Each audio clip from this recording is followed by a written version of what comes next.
Sa unang pagbasa naghimo si Solomon og templo. Katubanan kini sa giingon sa propeta o giingon sa Ginoo ngadto ni Hari David nga ayaw kog buhati og templo kay ang imong anak, imong usas imong mga anak maoy mo buhat niini alang kanako. Mao na si Solomon nakahimo gyud sa nindot nga templo ug didto nagibutang ang arka sa kasabutan, gipandungan sa pako sa mga kirubin.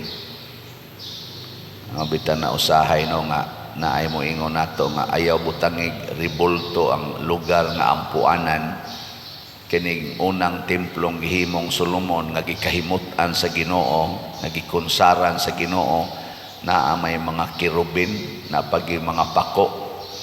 So wa gina gidili ang ribulto basta makahatag og kabalaan sa presensya sa Ginoo. Pero ang resulta pag-abot na ni Kristo, dili na ang sentro sa presensya sa Ginoo ang templo ra or ang sinagoga or ang simbahan. Ang bag-o ng templo sa Ginoo nga mao na gyud angay natong papuy-an sa Ginoo, mao na gyud ang atong lawas. Mao na nga gideklarar ni Kristo, gipahimug-atan pod ni sa mga apostoles, labi na gyud ni San Pablo nga kita ang atong lawas templo sa Espiritu Santo. Nya si Solomon naghimog nindot nga templo kay ang Ginoo basta kuan gani pasudlon gani natog templo, kinahanglan nindot gyud kay Ginoo gud na, di ba? Muna dinhi sa ato gahimo taning simbahan, sige kitag panindot ngano man Ginoo goy atong ibutang. Gilingi ay mong tupad. Na kumusta man ang imong templo ron, nindot. Na ay mo text nako, Father, kanibang mag-live-in or kanang mag same-sex union or nagkabit-kabit, pwede ra na mga lawat or dili. Sa may tubag. Pwede no? Ingon ko dili.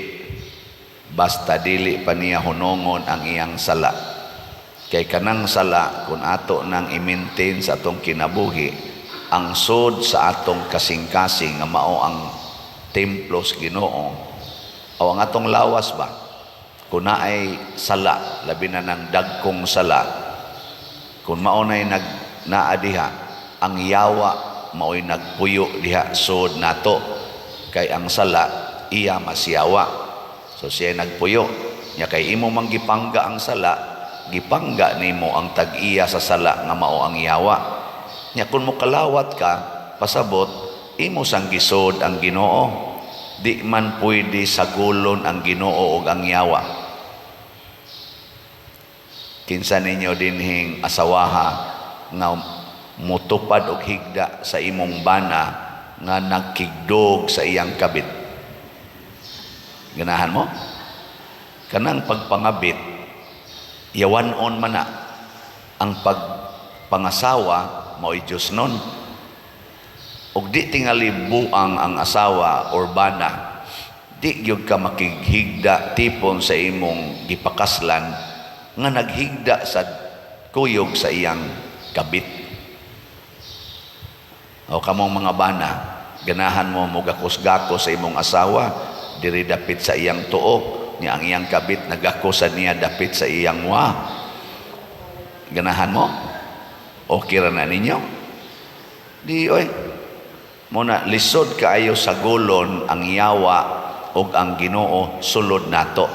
Muna dinhi sa sud sa atong simbahan, wa gi ribultos yawa dinhi. Gawas lang anang ribulto ni San Miguel Arcangel, pero ang yawa ana giduslak mo na niya sa espada. Pero ang nakaapan lang kay ang yawa na mas tiilan mo'y masigig hapyod sa mga tao inig ko inig anha nila San Miguel Arcangel, labi nagdi kay sila kakita nga yawa din ang musinaw, ang agtang si yawa nga giduslak sa kaya anak mo ka mo hikap sa kanang ubos sa tiilan sa kanini ang santo. San Miguel Arcangel, ang yawa, gahigda mo na dirip giana. Mao'y masigig hapyod niya, idapuwas na bangal. Pero ang tumong ana, dili masadang ka ng naong si yawa mo'y gihapyod. Ang kuan man, ang presensya man ni San Miguel Arcangel. Kana ragyod mo, doon natay ribulto nga nainaong si yawa, sood simbahan. Pero yawa, nagibuntog ni San Miguel Arcangel. Pero the rest, wa kitay gibutang nga yawanon nga mga ribulto. Nga naman, dili pwede sa gulon ang yawa o ang Ginoo sulod sa usa ka templo. Nya kay ang atong lawas, templo man sa Espiritu Santo, dili unta nato sa gulon ang yawa o ang Ginoo. Ngay kaduhang lingi sa imong tupad, na wa magsagol diha nimo ang yawa o ang Ginoo. Wa magsagol o nagsagol? Wao na. Sigig simbaw niya, gapuyo-puyo di ay. Sigig kalawat o niya, gasigi di ay og tipon-tipon anang isig ka babae o isig ka laki. Ang kuyaw, sigig misa o niya, sigig di ay tipon og ang madre. So, pagka ngilad, no? Ano bang magmisa ka, niya adto sa kas imong asawa-asawa, dog sa ka dito, hungit sa ka ng imong anak, kabulingit ra ba, yang imong gihungit dito, gikan sa kolekta simbahan. Kanang, di man ang ilad tingali, sa ubang nga mga nitugot ana, pero kanatong mga Katoliko, importante kaayo ang kanang gitawag in quotation of virginity. Kani manggong virginity, duha na siya kaklase na gitawag og individual virginity, na siya gitawag og conjugal virginity. Si Santa Agida, mipili siya sa physical or individual virginity. Wa siya nagminyo o gipakamatya niya ang maong commitments ngadto sa Ginoo. Ang kamusang mga minyo, mahimo sad mong virgin, conjugal virginity ang tawag ana, kung doon na mo'y kasal sa simbahan. Kung makasal na mo sa simbahan, ang inyong panagtipon gitawag na naog holy union. So conjugal virginity. Mangabit gani mo, mangabit na mo, naguba ang inyong virginity. Mo na mangumpisal na sad, mubiya sa kabit, o niya, mupuyo tipon sa imong gipakaslan aron maminti na pod nimo ang imong conjugal virginity. Pasabot, malimpyo ba ang templos Ginoo? Limpyuhan nato ang templos Ginoo. Sa dihang gisulong sila sa ilang mga kaaway, napildi sila kausa ang mga Israelita, nya human ila na sang nabalik pagkuha ang templo, ang mga pari naglinimpyuhay sa templo, ang tanan nga makadesecrate sa templo ilang gipawagtang niya, naghimo din silang mga offerings sa purification ng praning Solomon karon dinhi, gaihaw mga baka nga dili maihap aron paghatag og dungog sa templo. Nindot kayo i-restore nato from time to time ang kining atong pag kanini ang limpyo sa atong templo. Okay. Sunod nga lingi sa imong tupad, ang di mo lingi hugaw. Okay. Ingna sugod karon manglimpyo na ta. Ano? Ang uban kusog ay manglimpyos balay, kusog ay manglimpyos ilang naong ana. Pero ang tinuod nga limpyuhanan maogyud ang sulod. Matud pa ni Hesus, ayaw kay mo panglimpyo anang naas gawas, unaha paglimpyo ang sulod kay malimpyo rasad ng gawas. Sama anang sigig simba nya himalikas kaayo. Unsa man na siya, limpyo o hugaw? Kusga. Very good, children. Kanang sigig simba, muliktor pa diremus, choir pa usahay, unya kusog ayong mo marites. Unsa mo na, limpyo o dili? limpyo o hugaw? Kanang panagsara mo simba pero pirmi yung mo palit og slat, unsa mo na, limpyo o hugaw? Kanang magsigig simba unya magsigig sag palit og slat, unsa mo na, limpyo o hugaw? Limpyo kaayo. Mao na tinuod nga kuan. Ang tinuod gyud nga limpyo kanang kamao gyud tang mubiya sa sala. Kadi man gyud na matutali mabiyaan ang sala, pader. Yes, parehas sa imong balay, bisag unsaon imong panglimpyo na agid na mahibiling hugaw. Pero ang imong pagpanglimpyo dalaygon kaayo kaysa imo na lang yung hugaw-hugawan ang imong balay. Di gina mahurot ang hugaw eh. So pagkahurot ana nga 24/7 man ang magsigig. Anak tugpang mga abog na aginay gagmay, may na lang ang dagko kayong mga hugaw nga kanang makita gyud kaayo mawagtang sama anang magpuyo-puyo nya magpakasal na mo. Pag humagkasal mag-away mangyapon mo, naa mangyapon ang pamakak sa to pa hugaw-hugaw ra gyapon. Pero katong dako kayong hugaw nga mao ang pagpuyo-puyo, at least nakuha na ana ba sama anang nagkuan mo, nagdinungtanay, wa na mo'y tagdanay, o magpasayloay.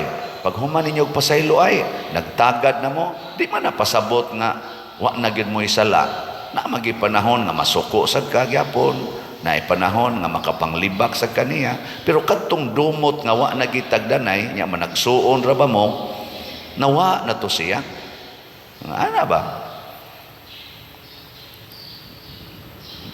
Anong mura lagi mo di malipay, ang sadigin mo mukuha ng dakong sala, kuha na mao na siya. Salamat kaayo ninyong nanguha og dagkong mga sala, labi na ning sala sa kadaho nya namalit mo slat, no? Mga daw kay kwarta. Karon ang atong halin aning atong HGSN niabot na og 19,379. Nga naapay 5,621 ka slots nga available, tag 100 pesos per slot.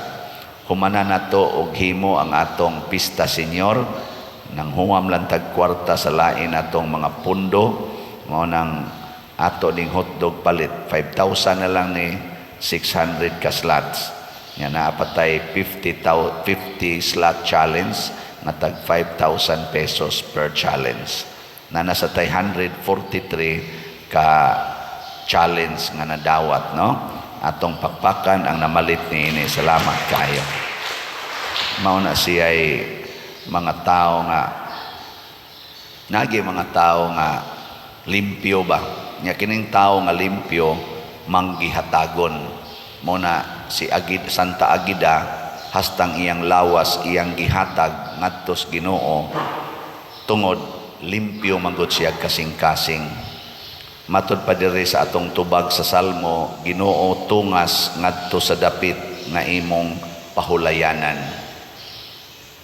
Ang tinuod nga dapit diin ang Ginoo pwedeng mopuyok og makapahulay, mao ang kasing-kasing nga mahinulsulon, kasing-kasing nga mapaubsanon. Unya kun ang Ginoo makapahulay sa atong kasing-kasing, ikaw sad nga tag-iya ni anang maong kasing-kasing makasinati og tinuod nga pahulay, kanabang inner peace, inner healing. Daghan kaayong mga masakiton nga nagsigig palit na tog slat. Nagani uban mo ingon, Father, stage 2 na kos cancer, stage 4 na kos cancer, palit yapong kog slat. Ngano man ang healing naa sa ilang kasing-kasing. Pero nasa'y physical healing nga mahitabo. Nasa'y ni text na ako, Father, sige kong palit ni mong slat. Giatake ang akong anak na ICU. Aw anak ba to? Igagaw. Nga na straight na, pasabot patay na. Dito sa ICU. Gibiyaan as mga doctors. Amurag anak, iyang anak. Nagampo siya sa Ginoo nga, Lord, ikaw ra manggitag iyas kinabuhi. Kung imong ihatag pagbalik ang kinabuhi sa kong anak, salamat. Pero kung imo sa siyang hatagag kinabuhi nga magantos lang yapon, ayaw na lang sa tingali.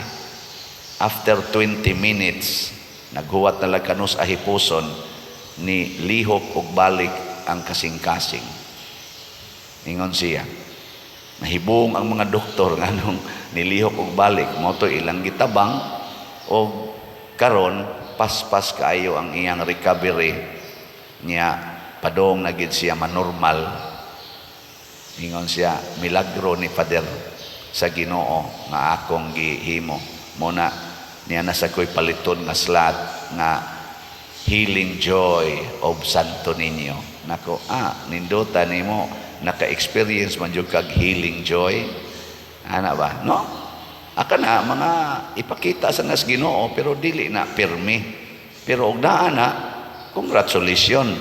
Pero ang tumong ni ana aron malimpyo ang atong kasing-kasing nga makaingon ta ba kanindot gid ay kon ang Ginoo may mapuyo diri nato. Nothing is impossible with His power. Ug mao nay maghatag nato kalig-on og kalinaw sa kinabuhi.